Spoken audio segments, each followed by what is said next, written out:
Merci. Bonjour à toutes et à tous. Alors oui, Julien Coutinho, c'est plus de B Architecture. Nous, on est une agence d'architecture d'une dizaine de personnes basée à Toulouse. On travaille sur des projets essentiellement publics, variés, donc du scolaire, du culturel, mais aussi des petits projets de santé ou des logements.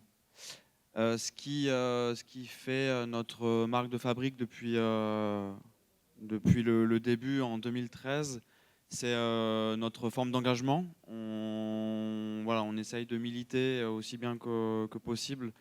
À travers notre travail, on essaye de militer pour une architecture durable qui se veut la plus respectueuse possible de l'humain et de l'environnement. Et pour ça, on a été distingué à travers quelques démarches et quelques certifications qui valorisent justement cette ligne directrice.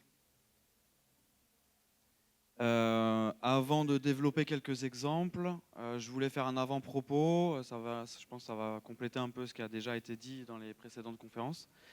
Et ça va dresser un peu le point de départ de mes exemples. Comme vous le savez, en 2024, donc l'année passée, on s'est retrouvé dans une dette écologique depuis le 1er août. C'est le fameux jour du dépassement, donc c'est le jour à laquelle l'ensemble de l'humanité a consommé toutes les ressources disponibles et renouvelables par la planète. Et cette date, elle avance chaque année, dans l'année, elle avance à chaque fois. Donc il y a cet architecte, Buckminster Fuller, qui est un architecte américain dans les années 60-70, qui travaillait sur des recherches futuristes, des dômes géodésiques notamment, comme on peut voir un peu sur l'image. Et il comparait, lui, déjà à cette époque-là, la Terre à un vaisseau spatial, dont nous, les humains, nous sommes l'équipage. Déjà à l'époque, il était en train d'alerter le monde qu'on était en train de mettre en danger notre vaisseau spatial et que nous-mêmes, en tant qu'équipage, on était aussi en danger. Donc il y a urgence, et ça, c'était déjà il y a plus de 40 ans. Donc ça résonne encore plus aujourd'hui. Le rôle des bâtisseurs, donc le rôle de ceux qui conçoivent et qui construisent, il est essentiel. L'ONU, en 2018, a établi, a sorti des chiffres sur le secteur du bâtiment, qui est responsable de 40% des gaz à effet de serre au niveau mondial. Et 60% des déchets produits dans le monde sont produits par le monde du bâtiment et de la construction. Donc on se rend compte là, les enjeux qu'on a, nous, concepteurs, ingénieurs, bâtisseurs, dans le rôle d'exemplarité que l'on doit vis-à-vis de la planète. Donc longtemps, le secteur du bâtiment, il est passé sous les radars de l'exigence environnementale. Maintenant, il est pointé du doigt à juste titre. Et il y a un nouveau paradigme constructif qui est à trouver, qui est à inventer. Donc c'est à vous aussi, la nouvelle génération, de trouver ces nouveaux éléments-là. Et pour ça, il y a des solutions qui se dessinent. Le 19e siècle a été le siècle de l'acier. Le 20e siècle a été celui du béton. Et le 21e siècle doit être celui des matériaux bio et géosourcés. C'est un impératif, on se doit de diminuer notre impact environnemental. Et pour ça, il y a un vrai virage qui est en train de se produire depuis quelques années quand même. Mais c'est vrai que c'est en train de s'accélérer. On a vu des solutions qui ont été présentées ce matin. Il y a un vrai virage que le bâtiment doit prendre, qu'il est en train de prendre. Et il y a des initiatives, il y a des démarches, il y a des labels, il y a des nouvelles certifications, des nouvelles réglementations comme la RE 2020 là, qui vient appuyer tout ce qui a été fait auparavant, qui se dessinent et qui impliquent des nouvelles responsabilités. Donc ça devient super intéressant pour nous, les concepteurs. Donc d'où ma question, comment construire en 2025 ? Quelles sont les solutions de décarbonation ? Alors nous, à l'agence, on joue sur 3 leviers qui sont pour nous les 3 leviers essentiels pour réduire l'impact du bâtiment sur l'environnement. C'est d'abord la rénovation et la réhabilitation, la transformation du bâti existant, ensuite l'architecture durable et bioclimatique, et l'économie circulaire. La rénovation et la réhabilitation, c'est tout simplement se baser sur ce qui est déjà là. C'est aussi se poser la question, est-ce que je dois réellement construire? Est-ce que je dois réellement démolir? Est-ce que je ne peux pas faire avec finalement ce qui existe là, qui constitue déjà une ressource, une base sur laquelle on va pouvoir travailler? Donc on est dans une réflexion de faire mieux avec moins. Par exemple, l'architecture des années 70 dans le milieu scolaire, nous on travaille beaucoup sur des projets scolaires, elle est hyper pertinente, mais donc pour certains points, mais elle n'est pas du tout adaptée à nos nouvelles pratiques pédagogiques et elle génère aussi beaucoup d'inconfort. Un confort thermique. L'été, il fait beaucoup trop chaud, l'hiver, il fait beaucoup trop froid. Donc tout ça, ça ne marche pas. Mais par contre, elle constitue une base avec le béton, une rationalité. Ça constitue des éléments, des espaces qui existent sur lesquels on va pouvoir s'appuyer pour construire un nouveau bâtiment hyper performant. Ensuite, l'architecture durable et bioclimatique. Qu'est-ce que c'est? C'est une architecture qui existe depuis toujours. C'est se baser sur les ressources immédiates, les ressources du site, les ressources naturelles qu'on a à proximité. Ça a toujours été fait, ça existe depuis la nuit des temps. Sauf qu'on a un peu perdu cette façon de faire et ce bon sens-là avec le béton et la climatisation, qui nous ont permis de construire finalement de la même manière à Toulouse ou à l'autre bout du monde. Donc ça, c'est déjà retrouver du bon sens, s'appuyer sur les ressources existantes, les matériaux locaux. On a des ressources qui sont locales et qui permettent de construire comme on a fait de tout temps. Donc, c'est-à-dire qu'on peut travailler avec le bois, la terre, la pierre, etc. Donc là aussi, on est sur l'idée de faire mieux avec moins d'énergie. Ensuite, l'économie circulaire. Donc, on en a un petit peu parlé auparavant. L'économie circulaire, on peut résumer comme les déchets des uns deviennent la ressource des autres. On a vu précédemment que le monde du BTP est un très très gros générateur de déchets. En France, ça représente plus de 3 tonnes par habitant, donc c'est monstrueux. Donc comme le déchet devient la ressource, le bâtiment étant un gros générateur de déchets, il est aussi un gros générateur de ressources. Donc on l'a vu, ça a été présenté sur quelques solutions précises. On peut utiliser, par de la déconstruction sélective, on peut utiliser ces déchets du bâtiment comme une nouvelle ressource. On va utiliser une porte pour en faire une table ou une porte. On va utiliser du béton pour le recycler. On va utiliser du bois, du parquet. Et voilà. Donc tout ça va permettre de booster la créativité des designers, des architectes. On va pouvoir utiliser des éléments existants, faire fonctionner notre matière grise et produire des boucles vertueuses avec des savoir-faire locaux qui émergent. Et voilà, c'est une filière qui est en plein essor, qui se structure et qui est hyper enthousiasmante. Donc là aussi, on est sur le faire mieux avec moins. Donc maintenant, quelques exemples un peu concrets pour appuyer mon propos. Donc avant de parler du projet qu'on a à la Beige, je voulais vous parler de ce projet qu'on vient de livrer, qui est la Maison des transitions écologiques à Colomiers.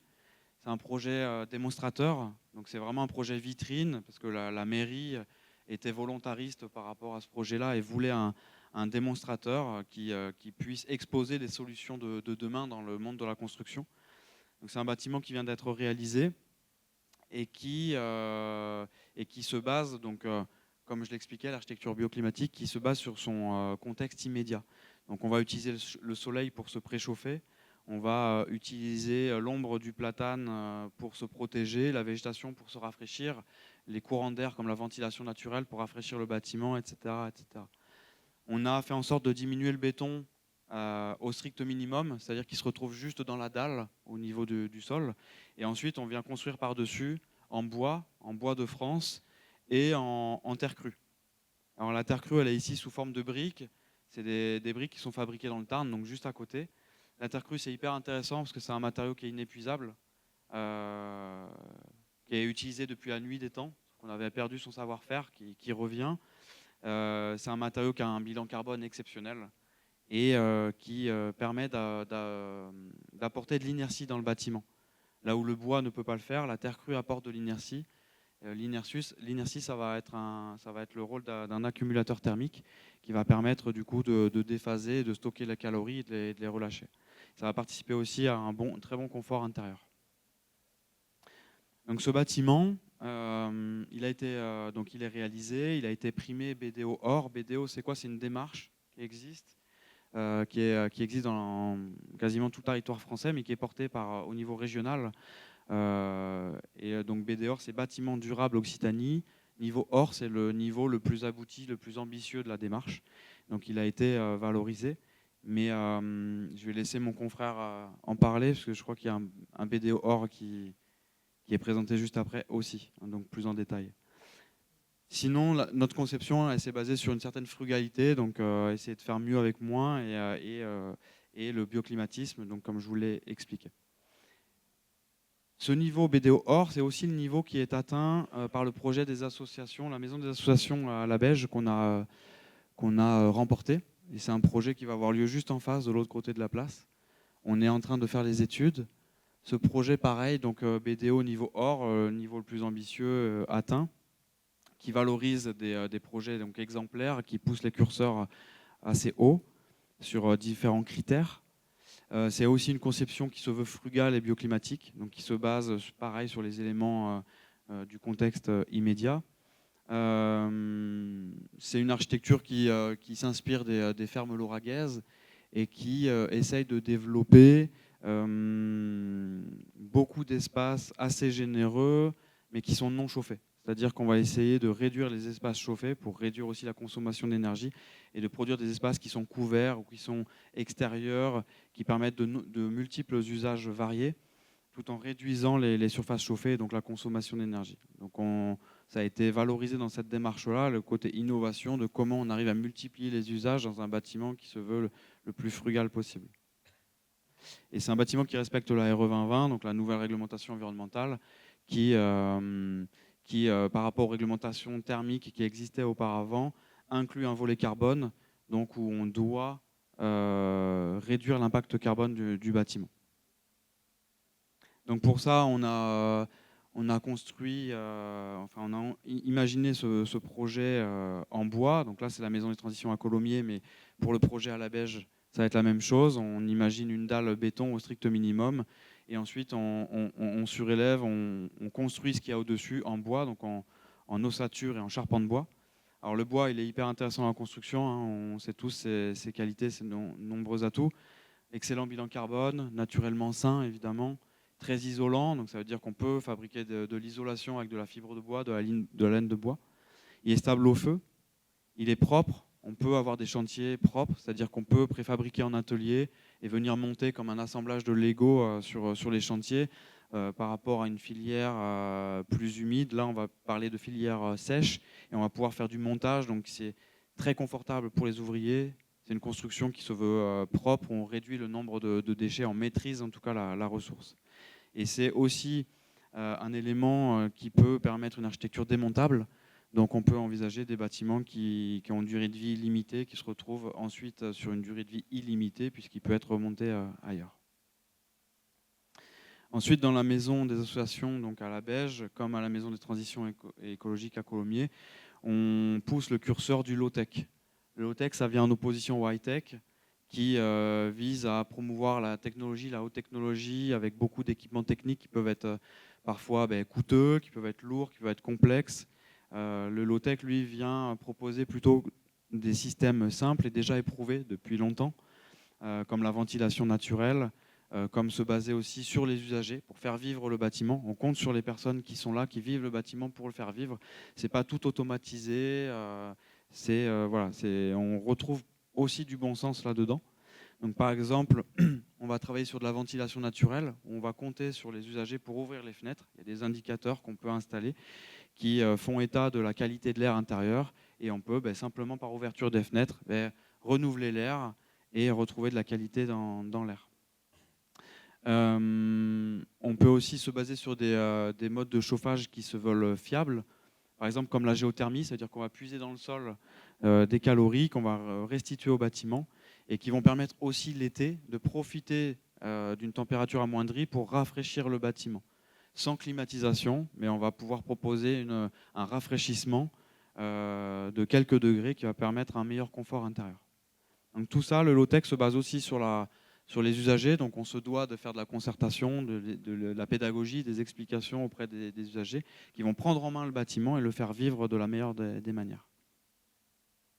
Et ensuite, il y a le volet paysage Donc comment se baser sur le paysage existant ou comment créer un paysage de toutes pièces aux alentours du bâtiment pour créer une forte interaction entre le bâtiment et le paysage.